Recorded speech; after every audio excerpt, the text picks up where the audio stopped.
abantu b'abasazi rero babo babe gasaza kera we nta n'ubwo ibisazi bya Jean Paul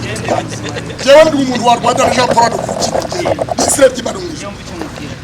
abantu b'abasazi twasaze kera ibintu byo kujya mu bintu by'umuntu kiraza kikaza oya ibanze gufata ibikorwa by'umuntu uzi kwangeza ibikorwa by'umuntu ariko icyo bivuze ugafata ibintu by'umuntu ugafata ugakuramo ugasiba ukagira wambwira uti ibi bintu tubyihorera tukabyihorera none se uturumvikane reke turumvikane biki tugiye turumvikane niba wabisibye se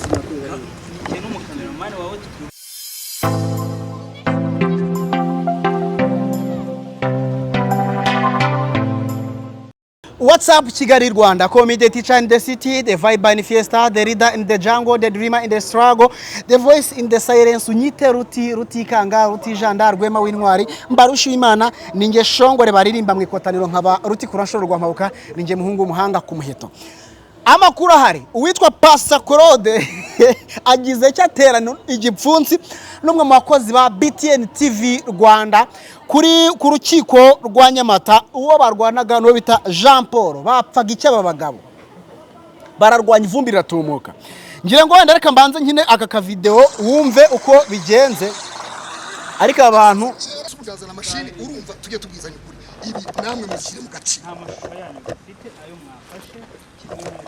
kandi we wafashe mwafashe kandi murabisiba Jean Paul yaje aramubwira ngo gereza kandi harakantu ushaka guhita mubisiba genda bireba ngungana urumva uretse gatoya tujye tubwizanya ukuri yewe kugeza ubu uretse gatoya hari ibintu hano twese twahamenye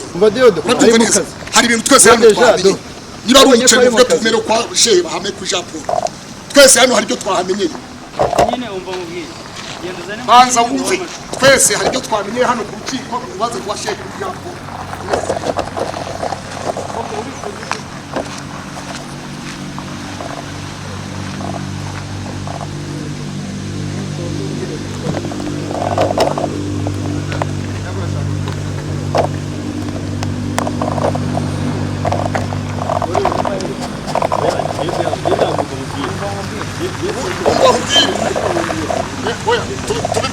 tubibwire perezida w'urukiko tubibwire perezida w'urukiko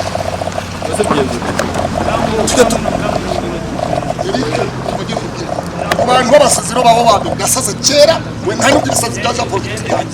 jewe ndi umuntu wa Rwanda Jean Paul n'ukukije Israel by'Imarungi abantu b'abasazi twasaze kera ibintu byo kujya mu bintu by'umuntu kiraza kikaza oya ibanze gufata ibikorwa by'umuntu uzi kwangeza ibikorwa by'umuntu ariko icyo bivuze ugafata ibintu by'umuntu ugafata ugakuramo ugasiba ukagira wambwira uti ibi bintu tubyihorera tukabyihorera none se uturumvikane reke turumvikane biki tugiye turumvikane niba wabisibye se azane mashini mu mashusho kuri kadiye ntayo amashusho ntayo nyikeneye amashusho ntayo nyikeneye kuko mwasibye mubishaka ariko icyo nababwira cyo iki amashusho oya inama yawe yikibonye kuko jewe inama nimuyihora ariko mbabwira ukuri mwambonye sinababonye swati mwambonye cyangwa je mwambonye baza wumve oya uretse gatoya ubusesenguzi bwanjye bwa nyuma naho mbijyana harahari si ku rukiko se niba jewe ndi umukozi wa BTN perezida urukiko rwabonye kamera zingahe zaziteye hehe ari noneho ngo nanjye ndabikira BTN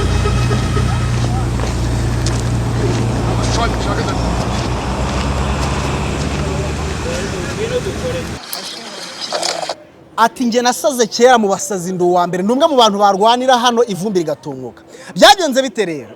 Uyu mugabo Pastor Claude yagize rya avugana na bamwe mu bakozi ba BTN TV bumvikana ko azabatiza ibikoresho mu rubanza ruzaba ruri kuburanirwa hariya kuri rukiko rw'ibanze rwa Nyamata. Bumvikana ko azabutiza ibikoresho bakagenda bakajyana, ariko bumvikana ko urumva hari buzakoreshwe kamera ebyiri muri rwa rubanza ndetse bari bandikiye urukiko rwa Nyamata barusaba ko bazitabira urwo rubanza ndetse bizavugirwamo bikazagira gute bikazaba byasohorwa cyangwa se byashyirwa hanze na BTN TV uko ibintu byose byagenze. Mu rubanza rero nuko bari babyumvikanye baraje Pastor Claude araza nazana ibikoresho ariko bumvikana ko bazafatikanya bakazasangira amajwi n'amashusho. Nukuvuga ngo ibyo biganiro bazafatirwa muri urwo rukiko byombi ku macano yabo bikazajya haba kuri BTN TV ndetse no kuri YouTube channel ya BTN TV ndetse no kuri Ikaze TV Rwanda ya Pastor Claude. Babyumvikana gutyo. Bahageze rero cyaje kuba cyari nacyo cyateye imirwano niki. Bahageze bamaze kuhagera binjira mu rukiko bafata amashusho nk'uko bisanzwe bashyira ama mikoro ku matego bo yahombe hari buze kubera urubanza bafata amashusho aba cameraman wa Pastor Claude ndetse n'abakozi bo kuri BTN TV ariwe Jean Paul baje ko banaserera barangije baca ruhinga nyuma Pasteri cyangwa se Pastor Claude bavugana na cameraman we bamwaka memory card yarafiteho amashusho barangije baragenda bahita bayasi bakimara kuyasiba urumva umwediteur cyangwa se cameraman wa Pastor Claude nta kintu cyo kweditinga yarafite amubaje ati se bigenze bite amuhagarure sim card cyangwa se amuhagarure memory card asanga nta kintu na kimwe kiriho. Nibo Pastor Claude avuga ati rero BTN TV batubwire niba ari abakene ku buryo batashobora kunyishura amafaranga 50 bya kamera nabakodesheje ndetse n'amafaranga yo kwishyura umukozi kuko n'umukameraman bananyishyura essence yanjye ko nge nateze mva mu kazi kanjye nza hano ati ngomba gukora cyangwa se ngomba kugira ibyo ninjiza bivuye mu byo nakoze ati ibintu ntago ari ibintu by'i Rwanda ati bitabi ibyo ngibyo ndandika ibaruwa nyandikire BTN TV nanamenyeshe urukiko rw'ibanze rwa Nyamata. Pastor Claude byamubaje kandi ngira ngo tugomba kwiga ikintu cyitwa ko ndeba imvura ibaye nyinshi imvura ntago iri kubangama tugomba kwiga kugira ikintu cyo kugerageza gusohoza isezerano. Niba usezeranyije umuntu ikintu gerageza ugishyire mu bikorwa. Niba udusezeranye umuntu ikintu warangiza ntugishyire mu bikorwa. Ngira Pastor Claude wenda nibitaza no gukemuka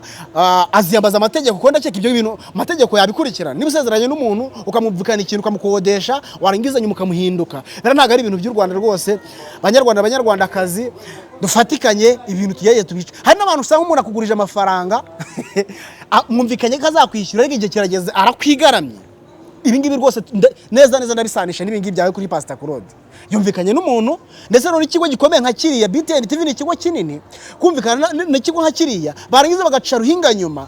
bagakora ibyo bakoze ewana ntago ari ibintu bikwiye rwose. Pastor Claude wamwumva afite ukuri afite rezo kumwumva bifite ishingiro bifite nukuri bifite nicyo bigamije kuko ubuse erega yagobye ko nawe yakoze yasoza akafatira amashusho ye ku giti cye akayaprodinga ariko baramubeshye atwitse sanse arajyagezeyo yasaze rwose nyine ngo muraza no kubibona kuri video. Gusa reka tubashimwe wese mudahema kuba natwe mukomeze mukane subscribe kuri Arimba TV twuzuze umubare ujye ngira ngo murabona ko abantu bakeya twuzuza 10,000 mukomeze mugubwe neza turakunda cyane. Ciao ciao.